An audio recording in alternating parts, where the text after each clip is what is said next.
మన దగ్గర రెండు గొప్ప ఇతిహాసాలున్నాయి కదా, రామాయణం, మహాభారతం. ఈ రెండూ మన సంస్కృతికి మూలస్తంభాల్లాంటివి. కాని ఈ రెండింటి మధ్య ఒక చాలా ముఖ్యమైన తేడా ఉంది.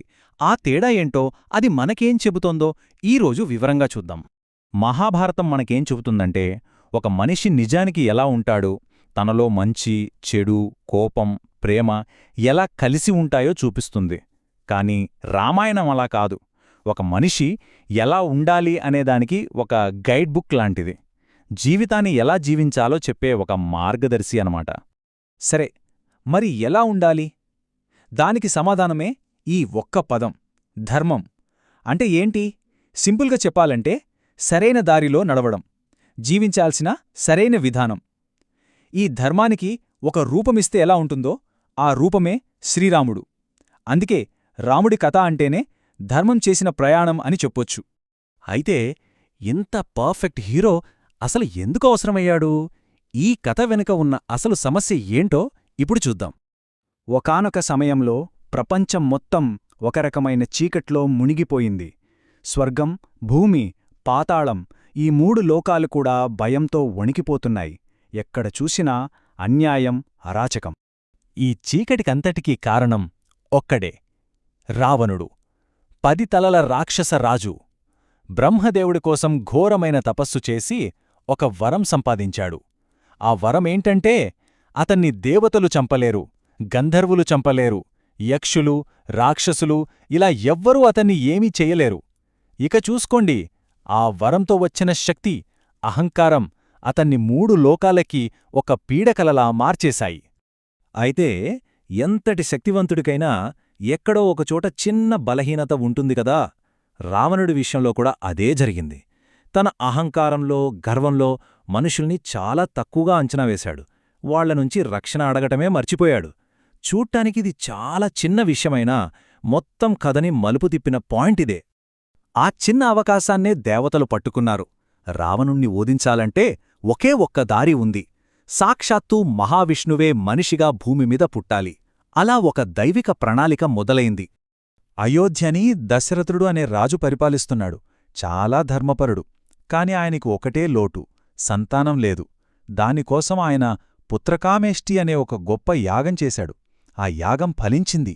ఆయనకి ఒకరు కాదు, ఇద్దరు కాదు, ఏకంగా 4 కొడుకులు పుట్టారు. ఇదంతా దైవిక ప్రణాళికలో భాగమే.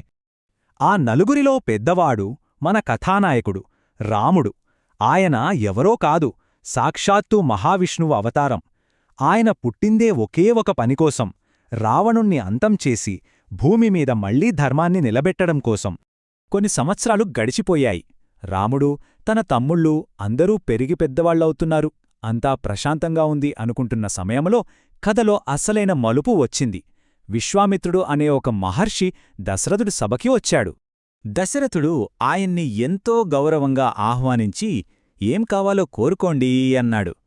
అప్పుడు విశ్వామిత్రుడు అడిగిన కోరిక విని రాజుకి కాళ్లకింద భూమి కంపించినట్టయింది. ఆయన ఏమన్నారంటే, రాజా, నేను నీ కొడుకు రాముడి కోసం వచ్చాను. నేను చేసే యాగాన్ని కొందరు రాక్షసులు పాడుచేస్తున్నారు. వాళ్లని ఆపగలిగేది రాముడు మాత్రమే. ఆ కోరిక దశరథుడికి ఎందుకంత షాకింగ్గా అనిపించిందంటే, అప్పటికి రాముడి వయసు 16 ఏళ్లు కూడా లేదు. ఇంకా పూర్తిగా యుద్ధవిద్యలు కూడా నేర్చుకోలేదు. పసివాడు. ఒక్కసారి ఆలోచించండి. కంటికి రెప్పలా కాపాడుకుంటున్న కొడుకుని, ఇంకా చిన్నపిల్లాడిని, మాయలు, మంత్రాలు తెలిసిన భయంకరమైన రాక్షసులతో పోరాడటానికి ఒక తండ్రి పంపిస్తాడా? దశరథుడు సరిగ్గా ఇదే సందిగ్ధంలో పడిపోయాడు. ఒకవైపు తండ్రిగా ప్రేమ, మరోవైపు రాజుగా ఇచ్చిన మాట. ఏం చేయాలో తెలియని పరిస్థితి. చాలా సంఘర్షణ తర్వాత తన కులగురువైన వశిష్ఠుడు చెప్పిన మాటలతో దశరథుడు ఒక నిర్ణయానికొచ్చాడు. తన కొడుకు సామాన్యుడు కాదని, అతనికోసం ఒక విధి ఎదురుచూస్తోందని నమ్మాడు. గుండె రాయి చేసుకుని రాముణ్ణి విశ్వామిత్రుడితో పంపడానికి ఒప్పుకున్నాడు. అలా రాముడి మొదటి సాహసయాత్రం మొదలైంది.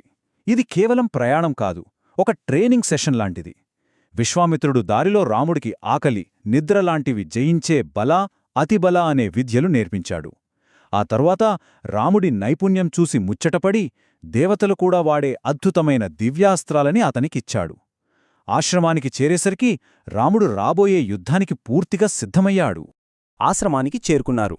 వాళ్ళు కాపాడాల్సిన యజ్ఞం 6 రోజులపాటు జరుగుతుంది. మొదటి 5 రోజులు రాముడు, అతనితో పాటే వెళ్లిన తమ్ముడు లక్ష్మణుడు కంటి మీద కునుకు లేకుండా కాపలా కాశారు. అంతా ప్రశాంతంగా ఉంది.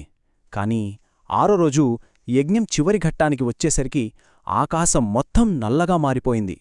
వాళ్ళు వచ్చేశారు.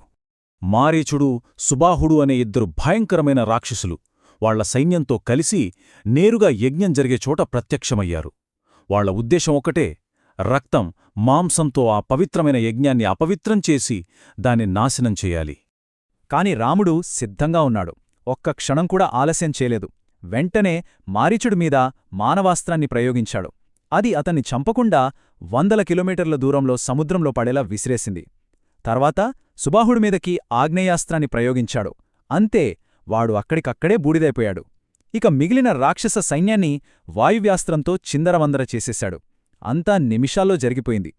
అంతే, ముప్పు తొలగిపోయింది. యాగం ఎలాంటి ఆటంకం లేకుండా పూర్తయింది.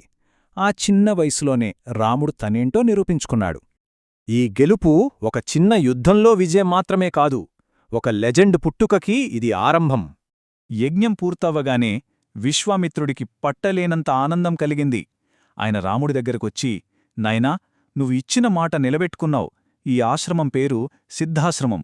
దానికి నువ్వే నిజమైన అర్థం చెప్పావు. దీన్ని విజయస్థలంగా మార్చావు అని మెచ్చుకున్నాడు. ఆ మాటలతో రాముడు తన మొదటి పరీక్షలో విజయవంతంగా ఉత్తీర్ణుడయ్యాడని స్పష్టమైంది. ఇది రాముడి మొదటి పరీక్ష. ఈ విజయం అతని బలాన్ని, తెలివిని చూపించింది.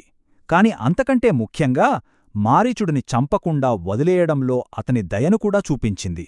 ఇది కేవలం ఆరంభం మాత్రమే. భవిష్యత్తులో 10 తలల రావణుడినే ఎదుర్కోవాల్సిన ఒక బాలుడికి ఈ మొదటి అనుభవం ఎలాంటి వీరుడిగా మారడానికి పునాది వేసింది, అతని ఎలాంటి హీరో అవ్వబోతున్నాడో ఈ ఘటన మనకు ఏం చెబుతుంది?